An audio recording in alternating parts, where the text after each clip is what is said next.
February 2024.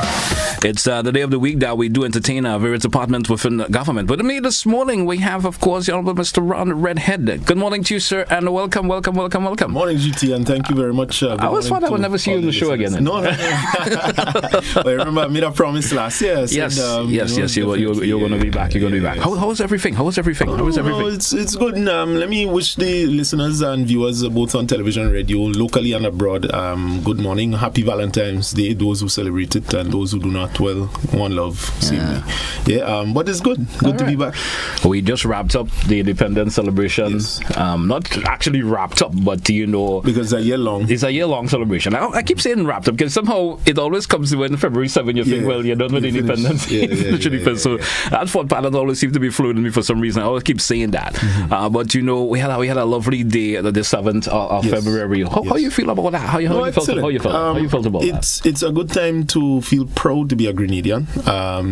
Celebrating 50 years is a significant achievement for anyone, and for a country celebrating 50 years of independence, political independence, is something that we must value and really write down in the corridors of history, that we were able to achieve that, and those who got to see it were able to experience that, those who returned from abroad, etc. So all in all, the reviews on the February 7th celebrations itself was excellent, and many Grenadians throughout the world is certainly feeling proud to be a Grenadian. All right. Let's get it off the ball. Yeah. The topical conversation these days, the issue of Independence Constituency Fund. Right. First of all, did you receive that fund for independence? Let me ask that first off the ball. Yes, but you have to present your invoices, etc., for the things that you pay for. In some instances, you could go ahead and use your resources to purchase something, because this thing requires time, and when people are volunteering their time, you want to be able to at least meet them half. And then in other instances, you provide the invoices and you get the resources to get the paints, the brushes, the buntings. So I would put it like this: we did receive assistance, but you yourself as the MP had to get up and mobilize to get the assistance. All right, because I also was going to ask, and do you know of any other MPs who may have access to the fund? We also heard Mr. Orlando Romain was heard in the last press conference saying that the MPs got the fund. So you saying that you got it? But so let me assist in some clarity here. Yeah. Now, Mr. Romain sits at the top of the NOC. When I say top, he's not the chair. But definitely what he is saying is that from his vantage point, the allocations were made to everybody. So it depends now on the various constituencies, members of parliament, to go in, access the funds, mobilize the teams, the crews, etc., and access the funds. That's all. So you have to do your work as an MP. Now, him saying that they actually received it, definitely, again, because it relies on you, the individual MP, to mobilize your constituency. Receiving it may be relative. You might be able to receive it, last week. Somebody received it months ago, etc. So it had a lot to do with the information is out there. This is what you do. What I can confirm: members of parliament, both on opposition and government side, received pins, buntings, etc. So there were a quota of assistance and support that was given, were given to every member of parliament, whether opposition or government. This is independence, and it's a national. I understand what you're saying from that, but just for a bit of clarity, you said there was a process that individual MPs that has to go through, but did every MP know of the process that they have to go through for it? Or no? Well, you said you had to submit your invoices, but was the opposition or other MPs familiar with that particular process that they have to go through? Right. So I was not familiar with the process, but as anything in government, you write and you inquire. So I called as an MP, and this is what I was told I have to do, and we did it. The office prepared the invoices, etc., and that's how we got stuff done. We met with the different service providers, etc., people providing the things, to be able to get it from them, to tell them, well, look, in this instance, we'll have to get it then when NOC organizes and pays and so on. And not all of it would pass through an individual. It has to go through the process, and some instances, they pay directly to the service provider. So, for example, the St. George North least 50-50. Government gave its commitment to support, and we are honoring the invoices as presented by the committee for payments, etc. So this is what I would say or suggest is a normal process. And if you are not clear as a member of parliament, definitely you can call to find out what the process is. All right. Let me also ask you that. What about that 10,000 constituency allowance? Is that a separate from the 10,000 independence fund? It is. So let's not confuse it. Now, the 10,000 constituency allowance comes through parliament. What we know for a fact, it has not been... So there's an administrative process to the policy itself, right? That has to occur. That is not fully completed, and then the policy itself on what the money has to be spent on or what the money could be spent on is not completed. It takes a House committee meeting, which is scheduled for Friday of this week, to be able to determine that. Both opposition and government MPs and the chairman, who is the Speaker of the House, will intervene and discuss the matter, and they will deliberate and conclude on the matter to suggest what the policy would be. That will then be circulated. Earlier on this year, the Parliament did circulate the requirements for establishing the account. So that was circulated, and every member of parliament received that. Every member of parliament. So, you have to work with the bill. You have to give the 2 or 3 names to be on this as signatories on the account. And in other words, GT, I'm saying this has never been done before. And therefore, it is not a scramble, but in implementing policy, which may be new in this instance, there are certain requirements that will have to come. One of the things that we do not want to do is just give access to the money and there is no trace, accountability, etc. of what it is being spent on, because I assume Parliament would want to prepare a annual report on the spending, what was approved, what was not approved, how many monies are being spent for what, etc. That is accountability, and we have to have that. Anybody who is against that. But I have not received any constituency allowance, and many other, certainly on the government side and opposition. No one has received and that. You said sometime on Friday of this week we should have some... There would be a House committee meeting. Right. So out of that... And then we know the way forward for that. Right. Out of that, the members of parliament would certainly know the way forward as to what is required. The clerk is going to send out the notice, etc. All right. Thanks a little bit of clarification on that. Now, we a couple of days ago, we saw a social media posting, of course, this new development relates to the previous announced increase in salaries for Imani trainees. Right.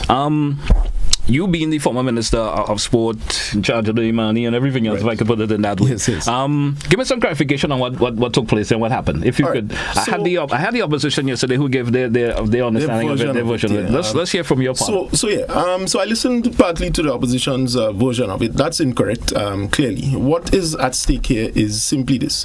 The Imani trainees who were prior received $700 was going to be brought up to $1,200. All right. So what was to happen? Those who were receiving higher than the 700 were not specifically going to receive that, but regularization of the Imanis, they were going to be regularized into their position. So, for example, some of the Imani trainees were actually performing specialized duties, which in some instances they may not have been totally qualified for, or was on the way. That's why they were getting a higher stipend. Now, the fundamental issue is that the increase will only target those young people who are receiving the $700. The word, and this was not a release, this was a letter sent to, I assume, to the individual trainees. Okay. And they took it and posted it, etc. But sometimes we have to sit down and comprehend what is being said. What was clear in the letter written by the PS, Permanent Secretary, she clearly stated that there was an error and they gave everybody across the board. So if you got over $700, you got the $500 increase too. But it was not supposed to be applied to you. We will not take back the monies, but going forward, the trainees who receive $700 will be the beneficiaries of the increased $500. Okay. It's simple as that. All right. Yeah. But that is only a one-off issue. This is why a release didn't go out, because they didn't want to confuse public and so on. So it was leaked in terms of a letter and so on. Normal practice in this day of social media. You don't have any problem. Something is going to get out. Yeah, it's going to get out. But the issue is here. that the Imani trainees, now for the process of regularization, is going to be corrected, because the Imani program was utilizing trainees, as it claimed, over the stipulated training period to be actually performing duties that they were not being compensated for. And so this increase is expected to fix that problem, the first problem. The second problem, which is this long-term training that seemed to never end. That is what we want to now take the young people of the training program and incorporate them into the normal system. In this instance, it will have to be through a contract. So that is the second phase as to what needs to happen. First phase was to ensure that those who receive 700 and less, you bring them up to standard. All right? And that was the first problem. Do you think there's a timeline where we're going to see that phase shift for the man? Well, I really couldn't comment on behalf of that, as you would appreciate. I no longer serve as a minister, but I can recall that we spoke about trying to see how best we can do at least the first and second phase soonest. So I can't comment for the ministry at this point in terms of its own timeline. That would have to be said by the minister or the PS. Understandably so. We drew for a break. Let's take it. We come back, folks. It's to the point here on Classic Radio GBN TV. With me this morning, Mr. Honorable Ron RedHead with us this morning, the MP, and we come back right after the break with more of the conversation. Stay with us here.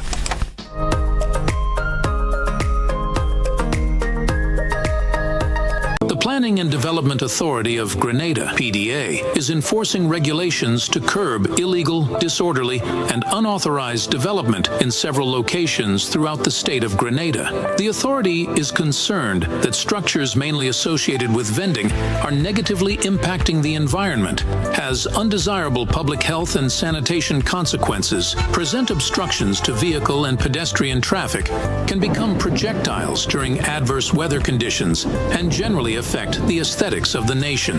The PDA will work along with stakeholder ministries and institutions to effect the demolition, removal, and disposal of structures which fall in the category of illegal and disorderly development, commencing January 2024. In this regard, persons who vend in or occupy such illegal structures are advised to secure their personal belongings and have the structures removed ahead of the planned PDA demolition operations.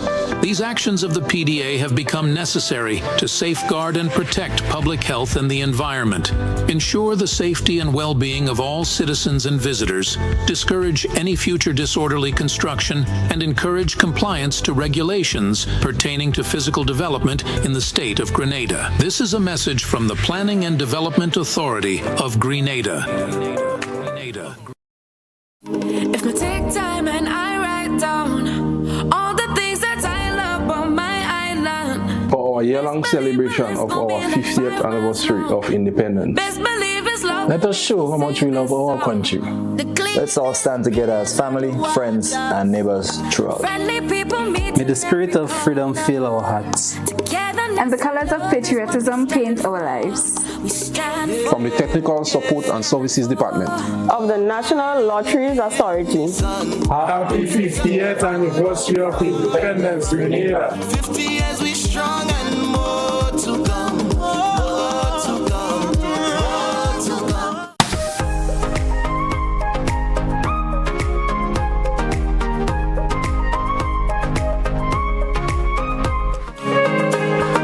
Welcome back once again to our listeners and the viewers. Good morning to those of you via our social media platforms, whether it's a Facebook page, YouTube channel. Good morning and welcome back. Welcome back, Mr. Honorable Ron RedHead. Let's get into another phase of the conversation.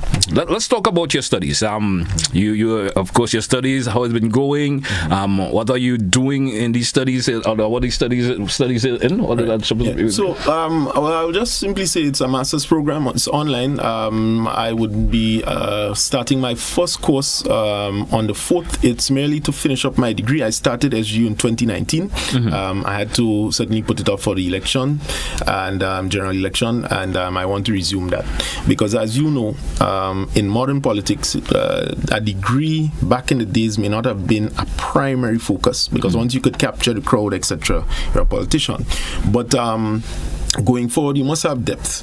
The public and certainly special interest groups expect that any politician would have rational thinking, would be able to critically reason on issues of national importance and not take an uneducated view. So, for example, will prefer facts over propaganda and fiction. Just a simple thing like that to draw reference. So the studies is going well. I must say there's another opposition parliamentarian that is attending the same university online as I am, and I wish that individual well as well. Right. So wish him all the success. So your course is actually online and not face-to-face? No, it's not. So I'm not leaving the country. I heard all kind of things that I'm going in Uzbekistan, all kind of places and so on, but I'm not going anywhere. I'm staying here and I'm doing the degree online. Right. And how long is it expected to last? I wouldn't want to give a precise date because it is largely dependent on my own scheduling of the courses. But it's not expected to be beyond 3 years. No, beyond 3 years. It's not expected to be. You know, there's always going to be that public's perspective, how they feel about this. Right. You know, someone will say, there are currently sitting MPs who are able to complete their studies and run their ministries or constituencies. Why do you think you find it necessary to step aside as of your ministerial duties? Cat luck is not dog luck. So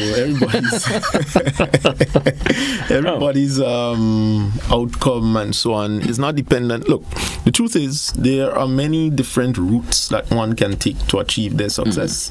And I wouldn't want to specifically say that because Tom Jones did this, I, Ron RedHead, should do it and do the same. I don't know that it must operate like that. And then I want to finish up the degree on a high. I don't know that I want to just serve and have people helping me and so on. No offense to anybody who is serving as a government minister and finishing a degree, but I could tell you it is a difficult task just to run a ministry and be a member of parliament, much less to add a degree in the mix. I don't know anybody who is going to be able to do that. Then you have to factor in Carifta is coming up, the independence, certainly that would have been a hectic period. And you don't want, well, I would put it this way, I didn't want any distraction. Okay. This is my future, and this is a personal decision, but I still remain fully committed to service. I still have access to what I need to have access to be able to function. Right? So the cabinet position is just that. I don't know that I would have the time to read cabinet conclusions, still study, and you have to factor in those things. So it's more of a technical situation rather than just looking at it that this person, so maybe that's why they didn't perform well as ministers, because you can't balance that easy.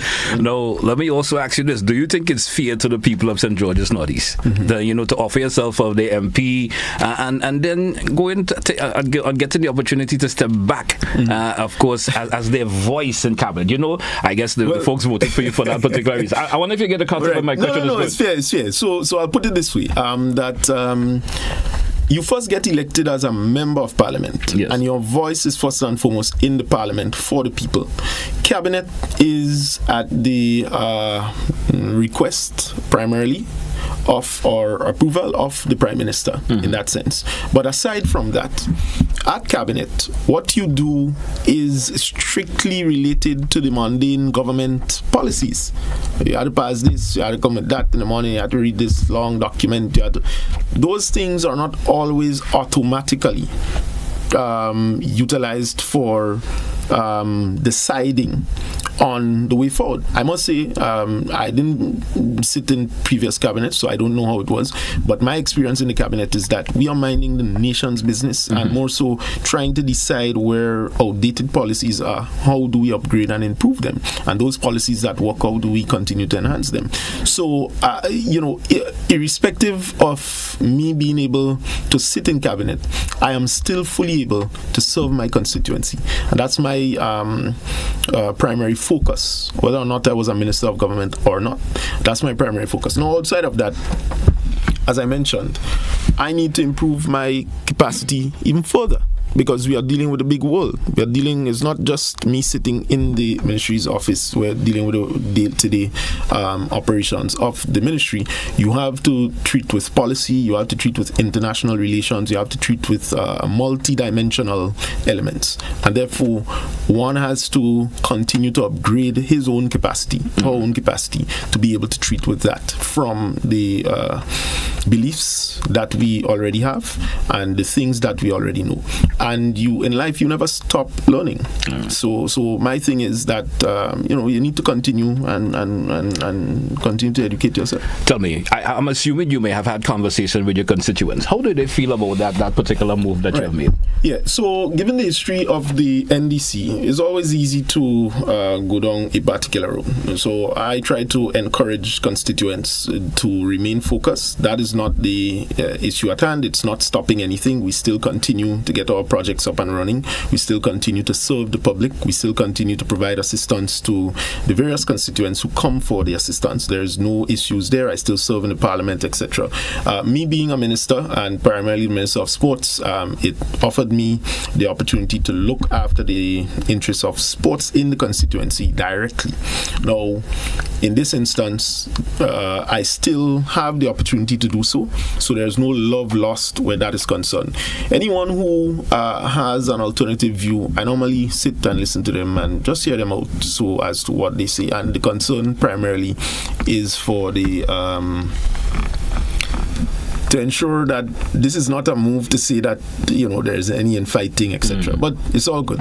It's all good. I could guarantee you, it's all good. I mean, those who want to take it and make political football out of it, they have their rights to do so. But I can tell you that is not going to change the price at the end of the day. All right. Yeah. Well, the PM did actually say you could reconsider.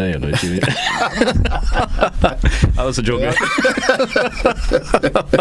All right. No. Let's move on. Let's move on to the conversation this morning. We're moving now to 27 minutes after the hour. My next line of questioning have to go, of course, with a situation that occurred in the Monge area. We have noticed that in the last situation with the bus stop in Monge, we have heard, of course, some back and forth with in terms of the issue relating to that. Right. The bus stop, is it completed or is there, or as we've seen, if I can rephrase this whole question for you. Now, the latest situation with the bus stop in Monge, we have heard some back and forth pertaining to that on the related issues. Is the bus stop going to be completed or not? The bus stop is currently incomplete. Because the last time we talked, you were saying I heard you say we're going to finish in January. We are in the month of February now. Right. Yeah. That's correct. Well, the last time we spoke, actually, I said that it was in the hands of the authorities. I think at Parliament I did say that it was going to resume. So what I resume in January, my expectation was that would have been knocked off before the independence. Okay. But what I would say is that the bus stop is still incomplete, and we're in the process of trying to make sure that everything is okay before we proceed. And by everything is okay, it involves engagement of anybody who would have any major concern. Now, at the same time, as MP, my primary focus is the overall development of the constituency, and to the extent that development may inhibit anybody rights, whether perceived or real, it is my prerogative primarily to first and foremost discuss this in an amicable environment and be able to find a solution, which I have always done. This is the only instance since coming into office that I have ever intervened in and had this sort of public back and forth. Every other issue that has been handled by my office and myself has been done in the best interest for the Northeast. And I can say confidently, wherever we were doing roads, drains, and it encroached, the people were almost glad to give because we engage them respectfully, peacefully. That is how we operate. Right. And so I'm looking for that to be in the same vein. I wouldn't give a timeline in this instance because like with everything, you're dealing with other people's time. So I can't comment for everybody, but we're hoping to find a solution and to peacefully resolve whatever issues that exist.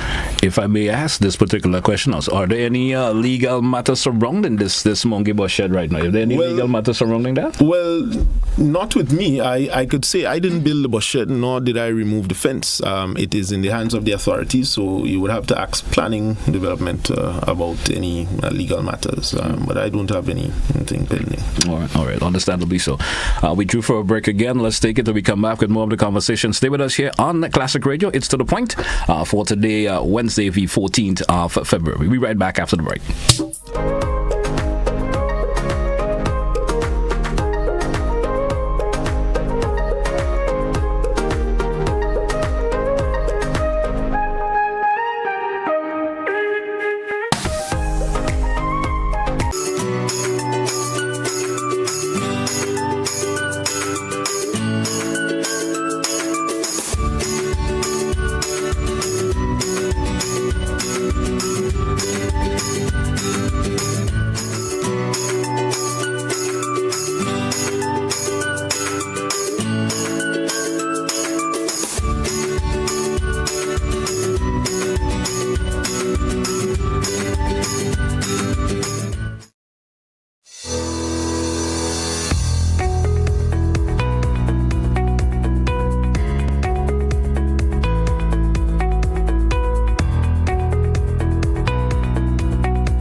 That's not how you cross the pedestrian crossing. Really? One day I just woke up and I saw pedestrian crosswalks on the road. No one really showed me how to use them properly. Well, this is how it's done. You never cross before doing these things. They might save your life. First, when you get to the crosswalk, you stop. You look left, you look right. If there's a vehicle coming, you put your hand out, making eye contact with the driver, indicating that you want to cross. And only when the vehicle comes to a complete stop, you quickly cross to the other side.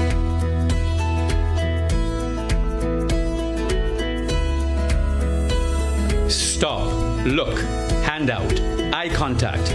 Wait for pedestrian to cross to the other side, then you happily continue on your journey. This message is brought to you by this group of insurance companies, the Traffic Advisory Body, and the Traffic Department.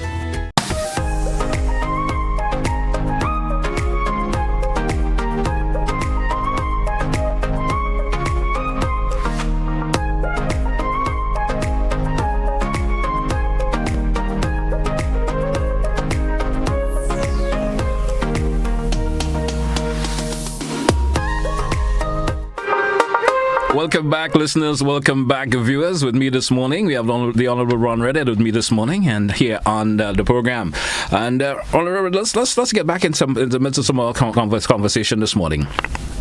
Now, I want you to point out for me any new programs that may have been illustrated by the in the Ministry of Sports. Let's say under your watch, or if there are any new ones that are going to be under the present one, if you know of any. Let's talk about some of the new programs that were initiated in the Ministry of Sport. Well, of course, youth sports culture that when you were there. Let's talk about some programs, some new programs per se. Right. Well, government is a continuum, and as I have briefed all the incoming ministers on what was there, etc. It's more of to work on what was there. So, for example, the implementation of the completion of the laying of the tracks, that is going well. The tracks are completed. The individual to mark the track should be here soon.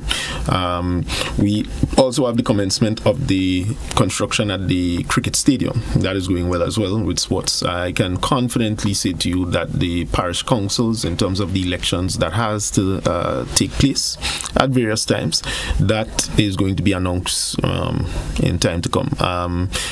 Outside of that, we are getting ready for Carifta, we are going to host here in June. I stand to be corrected. I can't recall if it's June 24th or June 20th. But in June, Grenada would be the host of the regional, or rather Caribbean RADU.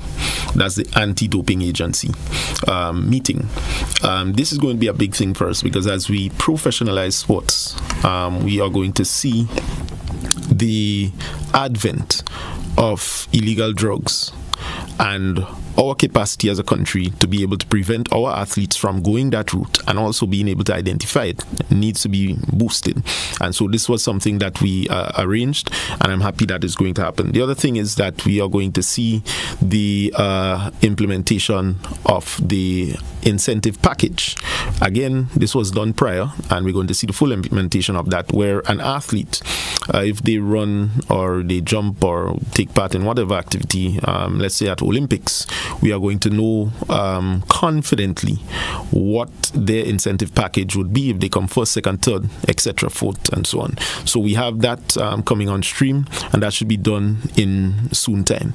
As it relates to youth, I can say, well, with the National Ambassadors Program, one of the things that we tried to do this time around was to open it up to interest groups and to be able to do an interview process. The problem that we discovered in the past was that when young people were appointed in various things, it was almost handpicked. And if you like somebody GT and you cool with them, you might think that I would just give them that opportunity, but they may not have the capacity to really lead the work. And so oftentimes that clouds the judgment and the wrong people would get chosen. Now what we tried to do, just like we did with the Youth Ambassadors program, was to have people apply and do the interview sessions. Out of that, your interaction, your engagement, you're going to see who are the people who would really be champions for youth development and so on in their community, villages, etc. And so that program is, I can't recall the date from the top of my head, but that should be successfully launched sometime soon. Right. The other thing, as it relates to culture, is something that I hope that we could see completed. Well, two things, matter of fact. One, it has to do with the cultural policy. And by that, let me raise this issue with the no amplified music. Now, GT, there are two issues to this. One, I think Grenada needs to start appreciating its culture some more, not by words, but by action. National events must not have competing events. What we need to understand is how do we apply that? And so our institutions, once they are guided by policy, would not make the mistake of having to issue approvals and then having to revoke it in the future. So if we have that policy implemented, that is clear. I can tell you that a draft was worked on. At this stage, I cannot comment on the internal affairs to say when it would be released, etc. Again, leave that up to the ministries and various ministers to do. But a draft was completed, and so we do have understanding as a nation. How do we treat with some of these things? So we need that. The second thing that I wanted to see come to fruition was that panorama.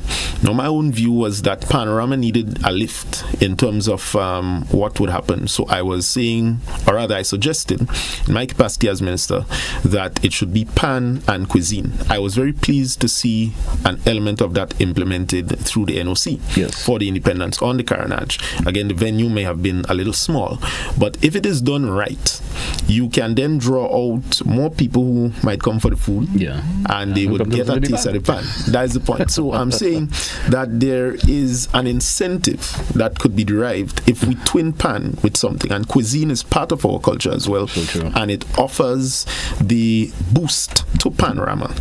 It wouldn't take away. So it's not a show, it's not a performance that would distract and get people coming for the jump and wave as per usual, but it will also add. So it will help to add, right? It's like cheese and bread or cheese and butter.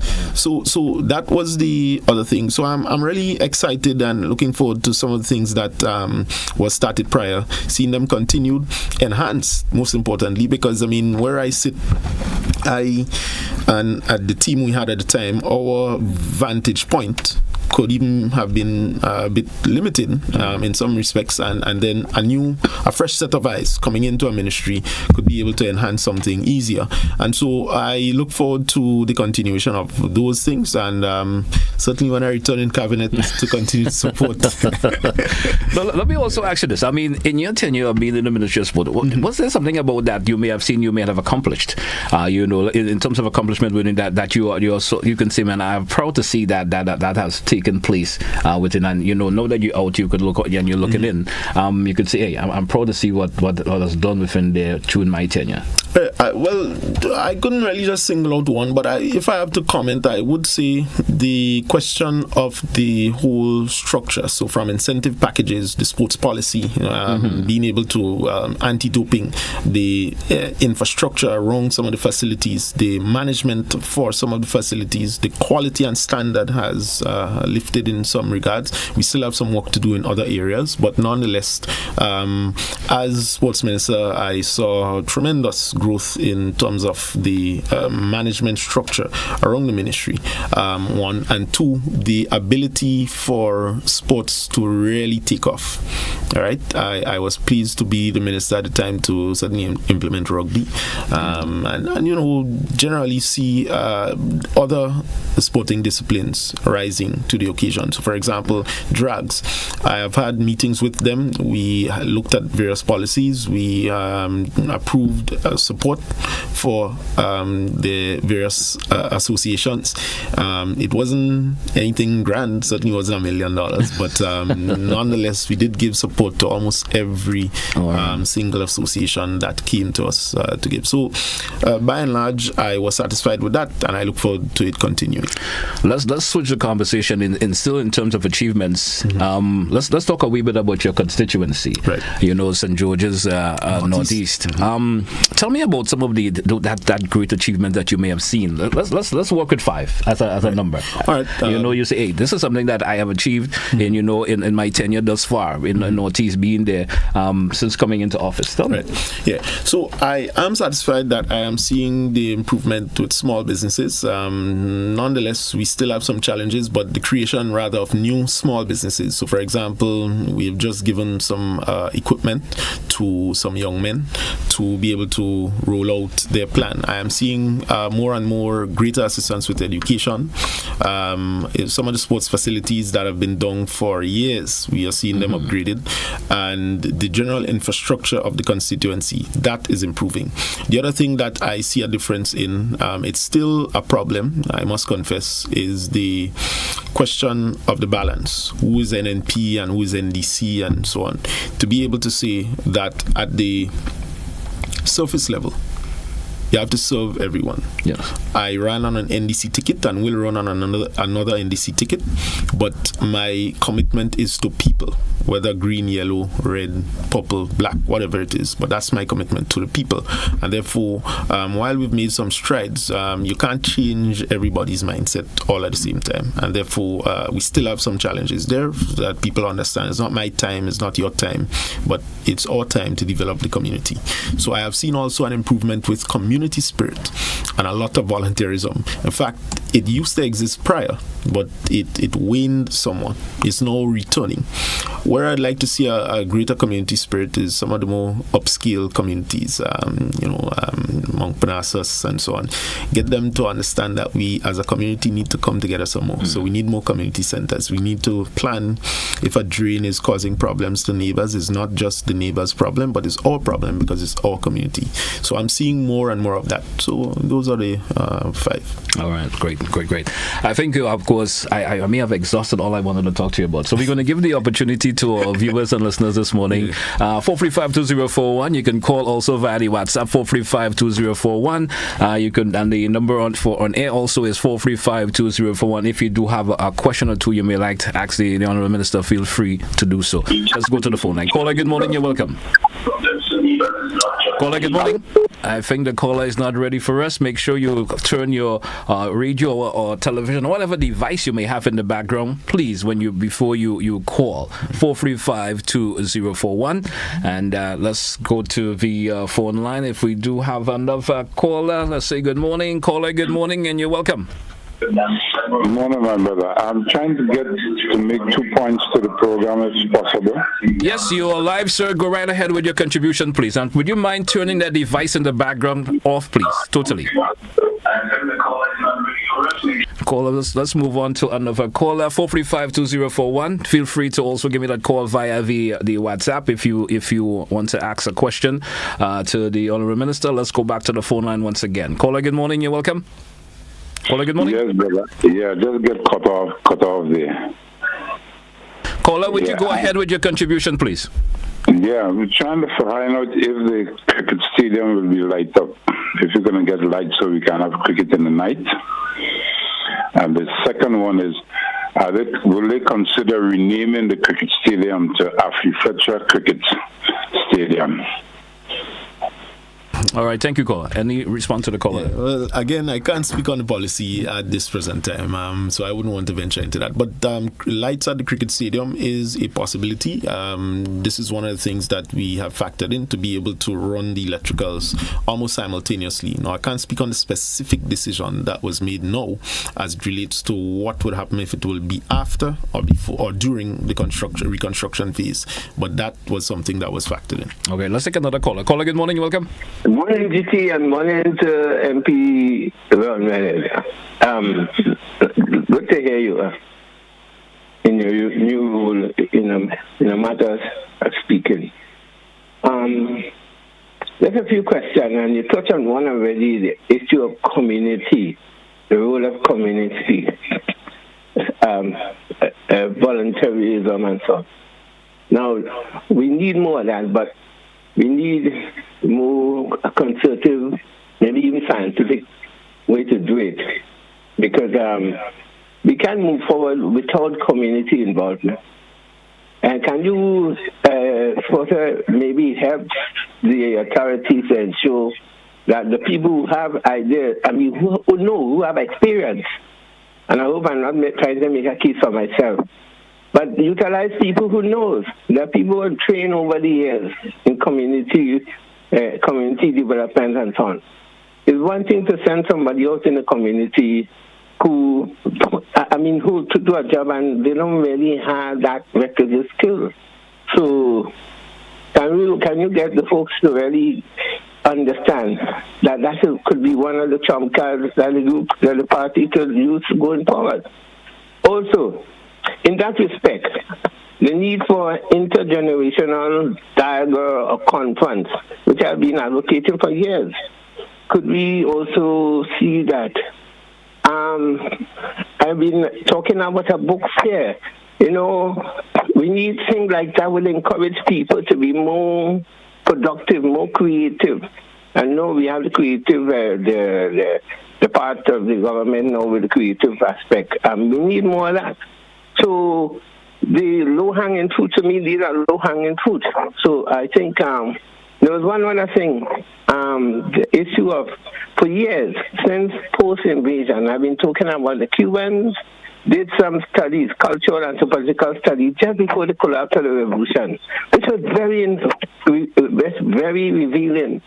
And every government that have come since '84 have asked, what have they done to ensure, to try to get that information so we can use it as a means, as a starting point. And finally, in relation to the folk, Jamaica years ago with a university in Germany got all their folk songs recorded, so it's for posterity. Can you also, I know you're not in government, you're not in the cabinet, can you also bear that in mind and try to raise that as an issue that we should do something to make sure that our folk song, because if you ask the average person right now to sing two folk songs, even this generation, they may not be able to do it. Thank you very much. Thank you, caller. All right, thanks, caller. Very, very valid points put forward. So let me start with the last one he just raised. I want to support it and say that it is something that is being looked at. So, for example, as you could have seen with Spice Mass, for example, last year, the focus was on traditional mass, getting that tradition back in the fray and being able to document it. One of the discussions that I had with Spice Mass specifically was how do we monetize the costumes that make up the various bands and so on, so shot knee, that kind of things. How do we get that into an actual production so that the Shakespeare Mass, anybody in Grenada knows how to make that? No. And should we be encouraging businesses to start making it so that we could produce it, because it's part of our culture and we need to preserve it. So that was where the folk tales and folklore and the historical context documenting it, and NOC did a pretty good job in incorporating that into the whole celebration. The folk in tongue was a classic example of it, and it was wonderful. The first question or suggestion that was put forward had to do with the element of community. Now, I am of the firm belief that while I hear everybody talking about constitution reform, that is like almost shooting in the dark, because you're not going to get anywhere with that. You need a 2/3 majority, and people generally do not go out and support that. We have had 2 examples or experiences with that. What we need to be focused on is local government. In more Caribbean countries throughout the region, you have a situation where you have general election and you have local government election. But it is to say that you then create a second tier of leadership, which is focused on community development. So what I mean by that, I'll give you an example. The element of having, let's say, a councilman for a village or a polling division is something, a councilman or woman, to be fair, is something that we should actually be thinking, because as MP, I might live in one polling division, and because I'm the MP, I might take almost all the resources, help that one polling division. That may not be fair. I'm not talking about whether or not I'll win the seat, but that may not be fair to the overall development of the constituency, and therefore, even representation is required. So should it not be where you would have different councilmen and women at now the lower level seeking the interest, having a budget, being able to account, being able to report back to the parliamentary representative, and you sit and you plan the development so that it's not just from a top down, but is genuinely rooted in the principle of decentralizing government, or rather being able to fix things. If a drain is bad, should you wait until an MP passes and you have to run him down, you have to go and sit down in an office and begging him to fix a drain or a road? Or should that be an initiative of the community? And that's where we need to go. I think more and more government is experimenting with the possibility. This is why it was important to implement constituency allowances. Grenada has to grow in that sense, 50 years. And so we need to understand how do we make the democracy work for us, and not just with this thing every 5 years, you're voting for a party and then they sit and nobody knows what's going on at the community level. So we are making a very concerted effort to get the community up, and we believe in that principle, but very valid contributions. All right. We do have another caller. Caller, good morning, you're welcome. Good morning, JT, and good morning to Ron. How you doing, brother? I've been following you for a little while now, since you and Kim Jones and Youth for Change, and you guys been, going around the country and having meetings and stuff like that. And you did the work for NDC, and I've been following you. To me, you were doing an okay job. And lo and behold, how you got to 30, and here you're talking about. You have to have a degree to make it easier for you. You're towing the political line. I understand that. But really, you did the work. You should be there representing the people right now, doing the work for the country. And no one lo and behold, you think, well, after a year and some months, you not realize that you don't have the qualification. That doesn't make much sense, bro. But in light that you said that, I want to ask you, do you think that Kevin and Carrick need to go back to school too? Because basically, that's the line you're pushing. Thank you, caller. Thank you so much for your contribution. Yeah, caller, so I'm certainly not towing any political line. This is an actual fact. In fact, the political leader, the then political leader, Honorable Deacon Mitchell, this was the first conversation we had when we had to run, that I need to finish my degree. And that would be my focus. So whether or not I serve for a year or after, I have to finish my degree. All right. Let's take another caller. Caller, good morning. You're welcome. Good morning. I just have a quick comment to make. I will say that monkey know what tree to climb, because The minister is putting up a bus shelter in Beaulieu. The person who making the noise for the bus shelter to not to be there, GBN cannot get a hold of that individual and interview them. They could only interview the minister. And that is why I say monkey know what tree to climb. Secondly, if a person want to educate themselves further on, and you're a minister of government, what's so wrong about that? So we want the ministers of government to be vulnerable. We want them to be uneducated. So when they hear they run or they don't run the next time around, and they did not win the seat, they were on the breadline begging. Education is the most important thing in this world. And hands up to Honorable Ron RedHead for seeing that he should put himself up. Thank you. Have a nice day. Thank you, caller. Thank you so much for your contribution this morning. Thank you so much. All right.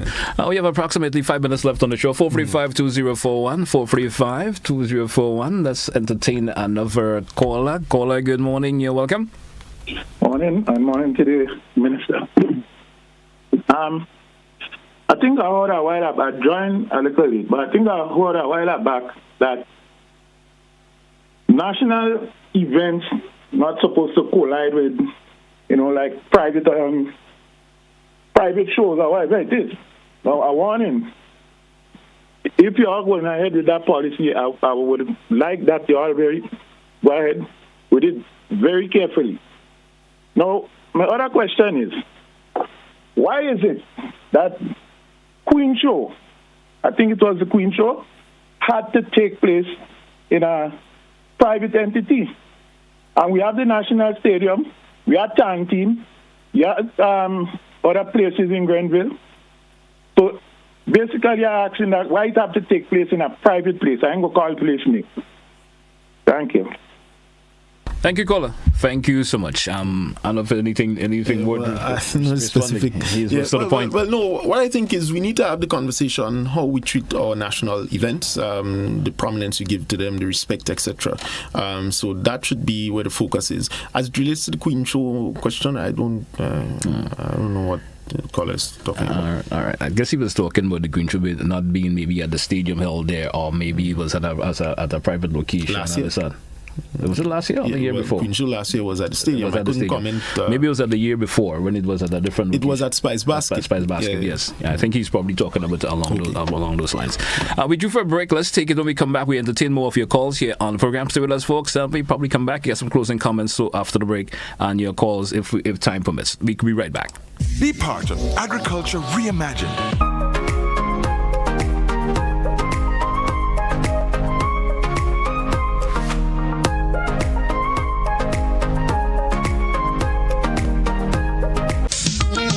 Mention the wing high, then you have things like man, you must come back, We have the low folder. When you push your coach out, it is kind of like the same man, and it's just different name for the same kind of thing. And last but not least, I just want to say to all the men who saw me, call me, and ask for a piece of cake. I'm baking this weekend. Join us Fridays at 8 on GBN Television, K105 FM, GBN's Facebook page, and YouTube channel for We Culture.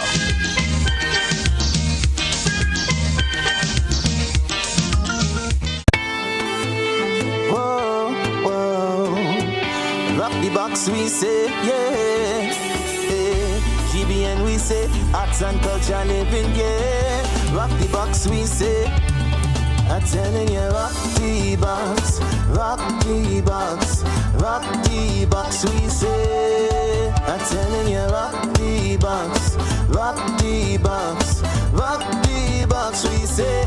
We'll be jamming here on a Thursday.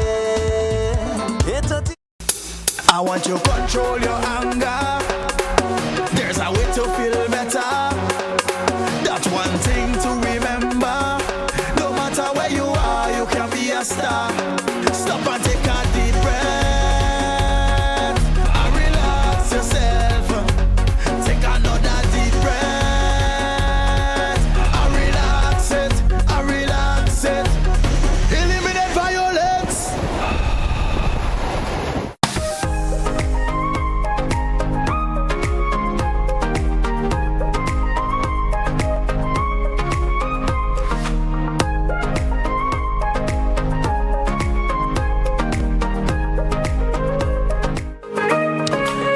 Welcome back, listeners. Welcome back, viewers. So, of course, on RedHead, we got into that time of the morning. It's already 10 a.m. Yes. Closing comments this morning. We did speak about a whole lot. You actually spoke about, of course, your studies. You spoke about the Imani issue that you have some clarification on that. You offered also some clarification on that $10,000 that minister was supposed to receive for that, the independence and so forth. Any closing comments before we take a wrap this morning? Well, I just want to continue to wish Grenadians happy independence. It's a year-long celebration. I want us to remain on the positive line. I think life teaches us that we need to stay the straight and narrow and stay the course. Remain positive and focus, and Grenada will continue to go up, up, and up. All right. I want to thank you once again for being on the program this morning. It's always a pleasure having a conversation with you. I think we have a good rapport from time to time. We certainly do. Thank you so much, and best wishes for the rest of the day, and all the best in your studies. Thank you. Yeah, I'm probably going to hear the results one of these mornings. You probably come back and tell me, hey, GT, I got the doctorate. Yeah, I'll be the first. Thank you so much, man, and best wishes. Let me say thanks also all who contributed towards today's program. Best wishes to you also. Join us again for another edition of To The Point. That's why I say goodbye.